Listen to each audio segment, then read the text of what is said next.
श्वेता कक्षा 8 की छात्रा आप सभी को के सामने एक छोटी सी स्पीच देना चाहती हूँ कि आजादी का असली मतलब वही समझ सकता है जिसने कभी गुलामी की हो। हम तो बहुत भाग्यशाली हैं कि हमने स्वतंत्र भारत में जन्म लिया। यूँ तो आजादी की लौ 1857 में ही जल चुकी थी और वह वर्षाल बनकर हमारे देश को 1947 में आजाद कराई। हमारे देश को 1947 में आजाद कराई। जब हम फिरंगियों के फेरे में फंस गए थे तो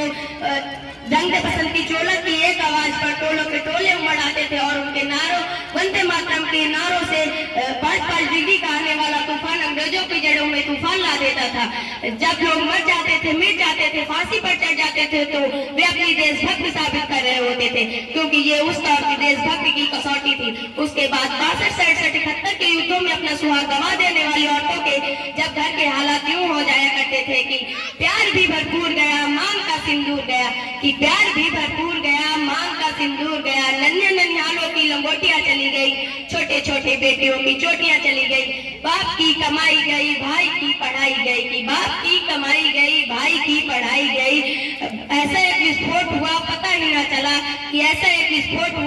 ना चला कि जिस्म की ही कई बोटियां चली गई और आपके लिए तो एक आदमी मरा है साहब, मेरे घर की तो रोटियां ही चली गई। यह हालात हो जाने के बावजूद भी एक माँ अपने बेटे को सरहद पर दुश्मनों की धज्जियां उड़ाने को भेज दिया करती थी और उसे खत लिखा कर भेजा करती थी कि माँ ने ये खत लिखा है बड़े ही चाव से, मेरे बेटे तुम ना घबराना और 1 इंच भी पीछे ना हटना, चाहे इंच इंच कट जाना। इस तरह पूरा परिवार अपनी देशभक्ति साबित कर रहा होता था।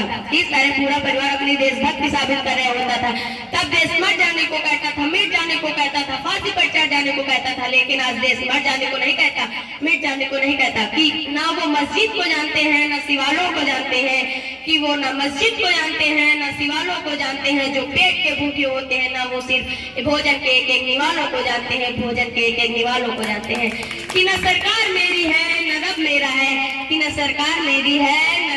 है, न इतना सा बड़ा नाम मेरा है, बस मुझे इतनी सी बात का गुरूर है कि मैं भारत की हूँ और ये भारत देश मेरा है। जय हिंद, जय भारत।